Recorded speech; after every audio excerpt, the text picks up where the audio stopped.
Bé, com tots sabem, sembla que alguns no,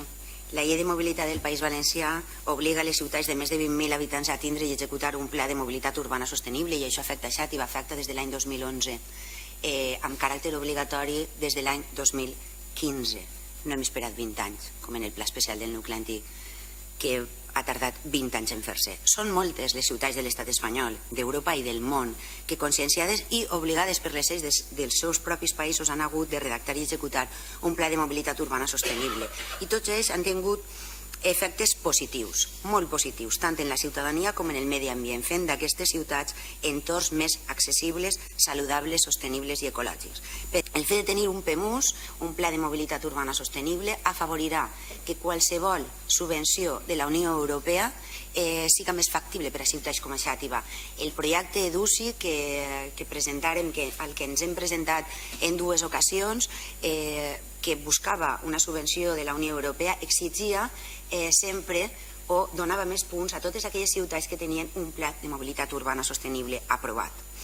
Ajudarà també a satisfer les necessitats de mobilitat dels xativins i xativines i, com no, dels veïns i veïnes d'altres pobles i ciutats que ens visiten. Tenim un greu problema en el trànsit, tenim un greu problema en el nucli antic i, apostant, com hem fet des de l'equip de govern, per tindre una ciutat turística i comercial, hem d'acometre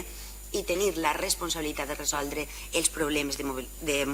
mobilitat. La peculiar fisonomia de la nostra ciutat, el fet d'estar situada a la falda d'una muntanya, la gran quantitat de carrers i voreres estretes que dificulten caminar amb cotxets o amb grups, la falta d'espais peatonals, el fet que les vies del tren dividisquen la nostra ciutat en dos meitats, la falta d'infraestructures ciclistes segures, la falta o presència deficient de transport públic per a desplaçar-se a algunes zones de la nostra ciutat, com a l'Hospital o Bisquer. Totes ixes, l'ús abusiu del cotxe, evidentment, per desplaçar-se pel casc urbà, per no mencionar el gran problema d'aparcament que seguim tenint a la nostra ciutat. Totes aquestes